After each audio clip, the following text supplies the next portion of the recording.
Hello everyone, it's Paul Tilley. Thanks for joining me here today. Today we're looking at section 1B, compound interest. Welcome back everyone, it's Paul Tilley, and we're looking at specifically I, which is other applications of compounding, GICs, CSBs, strip bonds, and compound growth. So again, what we have here is really nothing new, what we've learned. It's just an application of what we have learned, okay? So it's applying the basic concepts that we've looked at so far. Number one says, Krista invested $18,000 in a 3-year regular interest GIC, earning 4.2%, payable semi-annual. What is each semi-annual interest payment? So we're looking for the interest payment here. Okay, so that's the thing that we're interested in. So in order to calculate that, interest is a function of the prescribed or the nominal rate over the number of periods in a year. In this case, we have 2. So the nominal rate is 4.2%. Semi-annual, so it's twice a year. So the prescribed rate per period is 2.1%. Now we know then that the present value times the interest will give us the amount of interest. So essentially what we do is we take the $18,000, which is the very first amount, times 2.1%, and that will give us an interest payment of $378. So that's what we're looking at. The interest payment is $378. Okay, that's number 1. 3. Number 3 says, Mr. Dickinson purchased a 7-year, $30,000 compound interest GIC with funds in his RRSP. If the interest rate on the GIC is 2.25% compounded semi-annually, what is the GIC's maturity value? So in this case, we're looking at a $30,000 investment. It's compounded. So we have compound interest on the go there. The rate is 2.25% annually. And we're being asked here maturity value. So really, our future value. So what we're looking for is the future value. Now we know that our future value is the present value, 1 plus I to the n. So in this case, we have to calculate what I is and what n is. So in the case of I, the rate is 2.25% per annum, but we have to think about now how often is that compounded. So it says compounded semi-annually. So what we got to do is take the 225 to 225%, divide it by 2 because of the compounds per year. So that's 1.125% per compound. The next thing we need to consider is the n, and the n is we have the number of years here. And in this case, we know the number of years to be.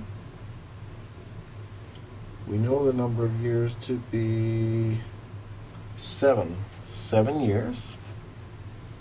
And there's 2 per year, so there's 14 compounds. Okay, so we take our future, in order to calculate our future value, we take our present value, $30,000.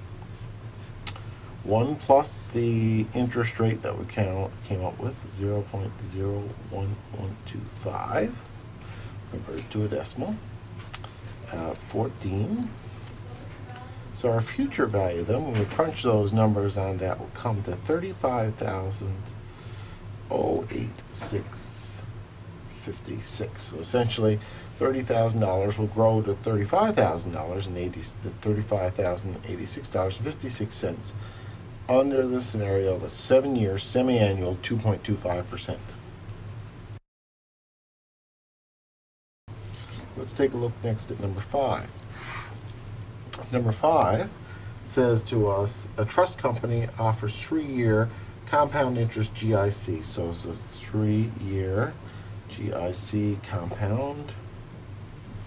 4.8% compounded monthly. That's per annum monthly compound. In other words, 12 times a year.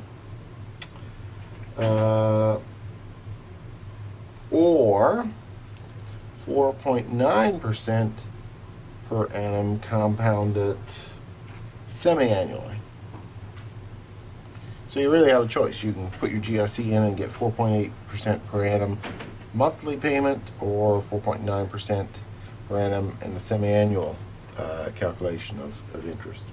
So essentially what we're trying to do in 5 is to figure out which is better. So I'll call this first scenario A and the second scenario B.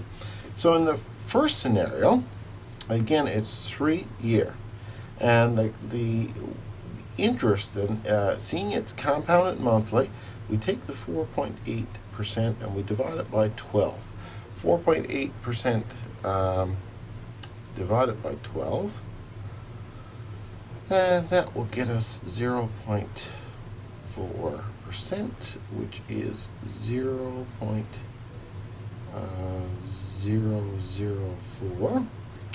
And that's interest. So the other one is the number of payments. We know, for example, this is 3 years, and it's monthly, so 12 payments. So it'll give us the number of compounds. So essentially, it's 36 compounds. So we just plug that into the future value formula again. FV equals PV, 1 plus I to the n. The present value in this case, we know that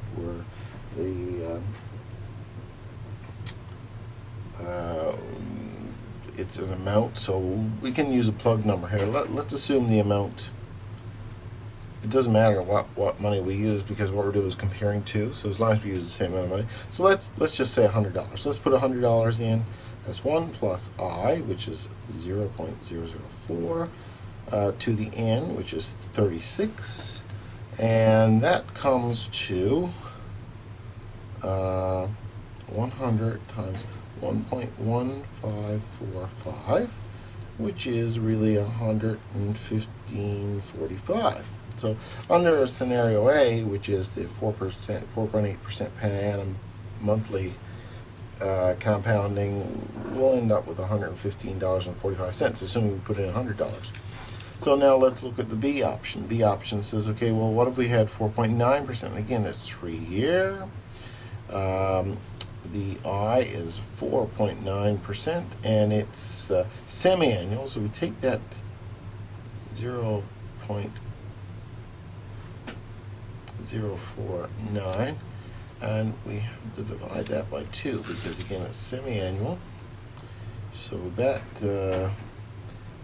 will give us 0.049 divided by 2, which is 0.0245. The N is, well, again, it's 3 years. Semi-annual means, though, 3 years times 2 payments per thing.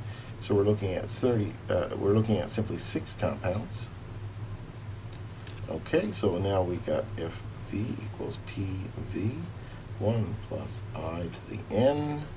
The present value in this particular instance then is 100. We've assumed to be 100. 1 plus the I is, I in this case is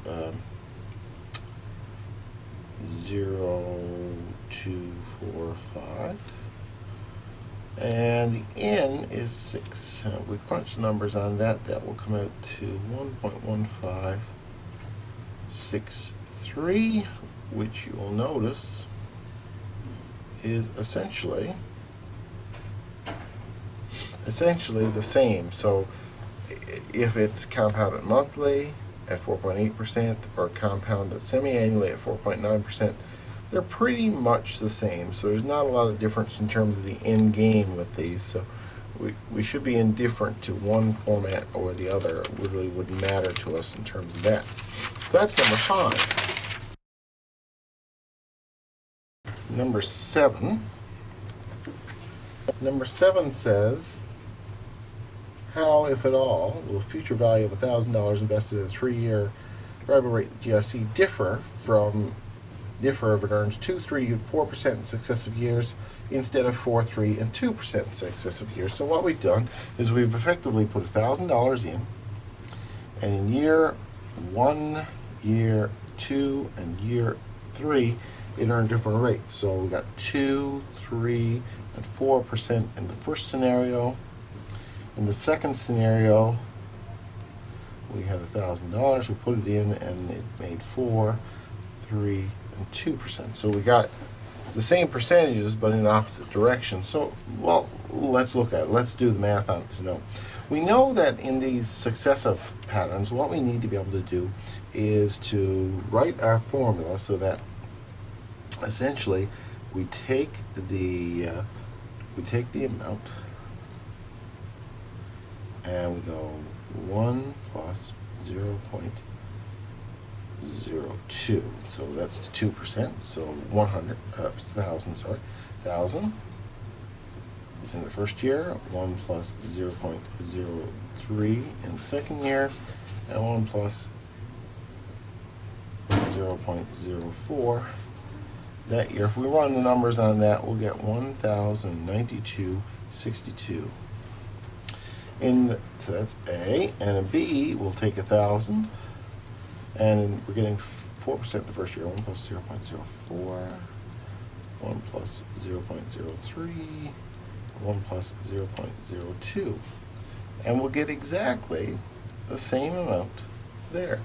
So again, it doesn't matter what we're saying out of this. It doesn't matter if the interest is the same, 2, 3, and 4. It's just in a different direction. If the interest is the same, we'll end up with exactly the same outcome, and we'll earn $92.62 worth of interest regardless of when the percentages occur.